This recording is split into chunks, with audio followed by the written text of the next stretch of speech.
Hola amigos, kembali lagi di Remis Review, dimana setelah menyelesaikan season ketiga dari Stellar Transformation kemarin, kali ini Mimin akan meneruskan alur cerita Wu Gengji yang udah ada 14 episode guys. Dan Mimin akan membaginya ke dalam 2 part aja. Dan buat kalian yang lupa atau bahkan belum pernah nonton sama sekali, Mimin taruh link playlist yang berisi seluruh alur cerita Wu Geng di deskripsi ya. Oke, daripada lama-lama kita langsung mulai aja, tapi sebelum mulai kita intro dulu.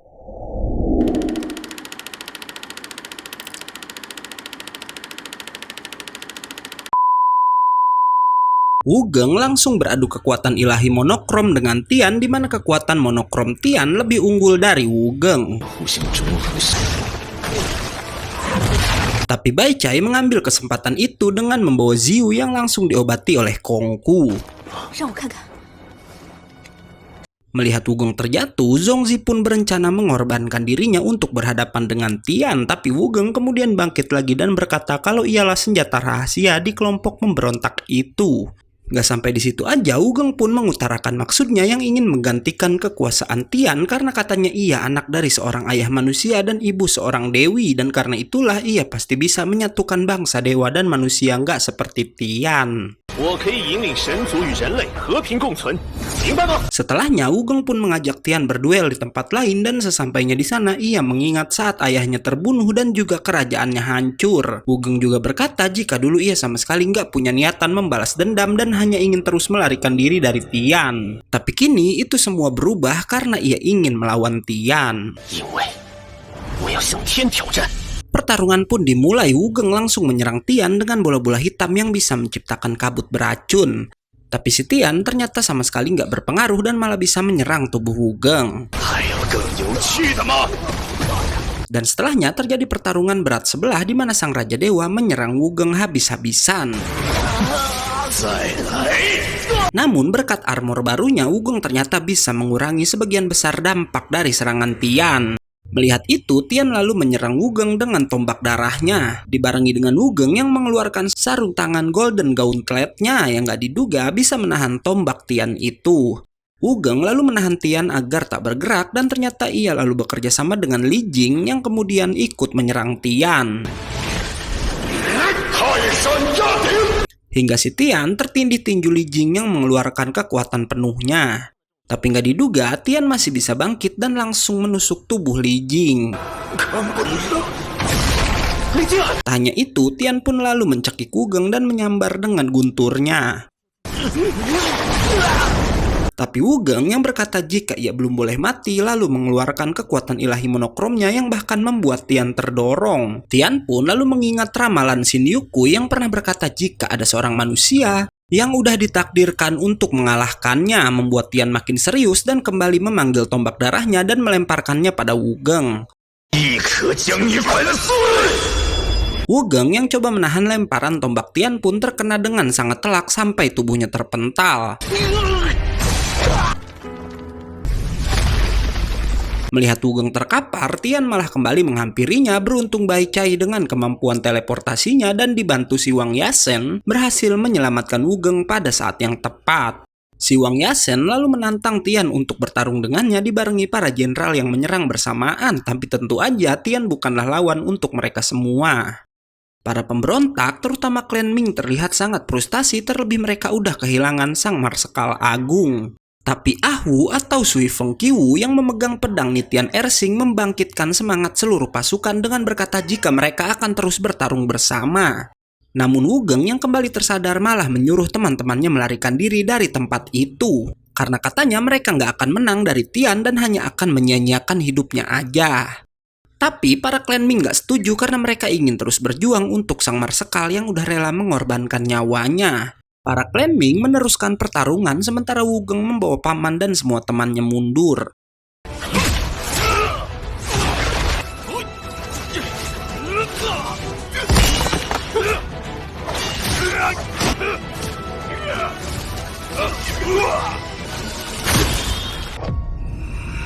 Saat Wu Geng akan meneruskan langkahnya, Ah Wu lalu menemui Wu Geng karena ia ingin memberikan pedang Nitian Ersing kepadanya.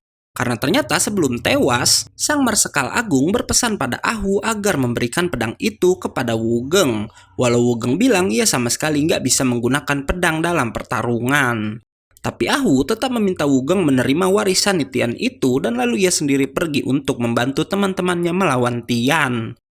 Para jenderal yang tersisa lalu kembali menyerang Tian secara bersamaan, membuat Wugeng bingung kenapa mereka harus melakukan itu walau tahu nggak akan bisa mengalahkan Sang Raja Dewa.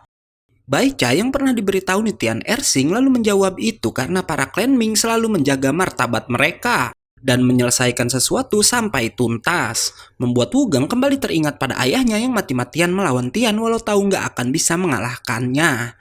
Dan ia juga ingat kata-kata ibunya yang bilang jika suatu saat Wugeng pasti akan mengerti alasan ayahnya melawan Tian.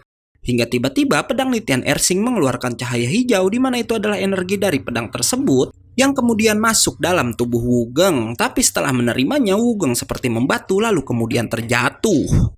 Baichai lalu merasakan jika Wugeng udah kehilangan jiwanya, bahkan Kongku nggak bisa merasakan nafas dan detak jantung Wugeng.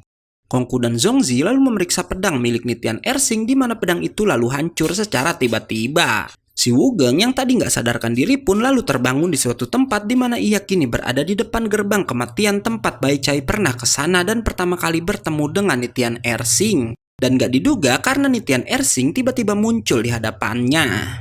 Nggak hanya Tian karena ada sosok makhluk raksasa bernama Xing Tian di tempat itu juga.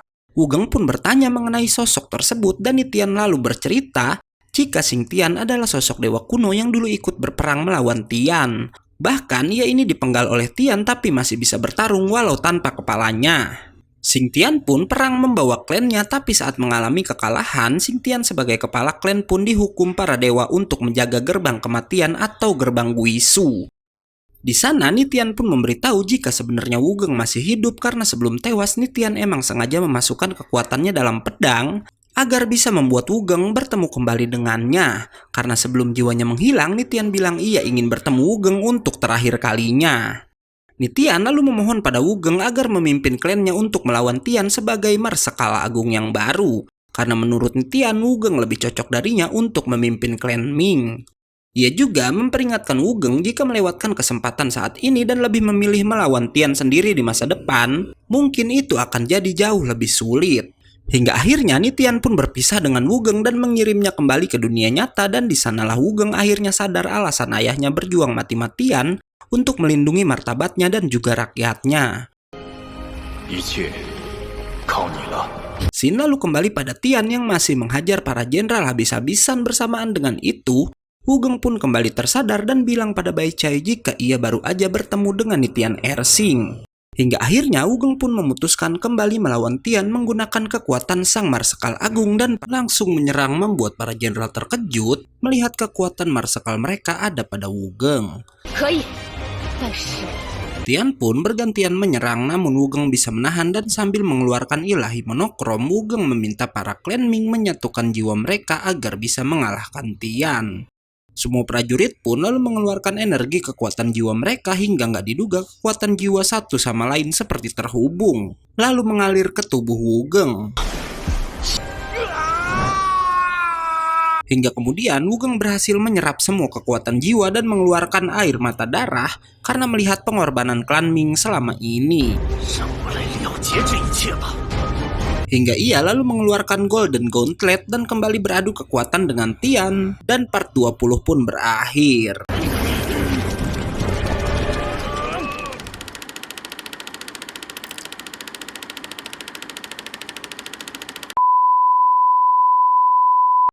Oke, karena videonya udah habis, gue agak undur-undur dan Remis Review pamit.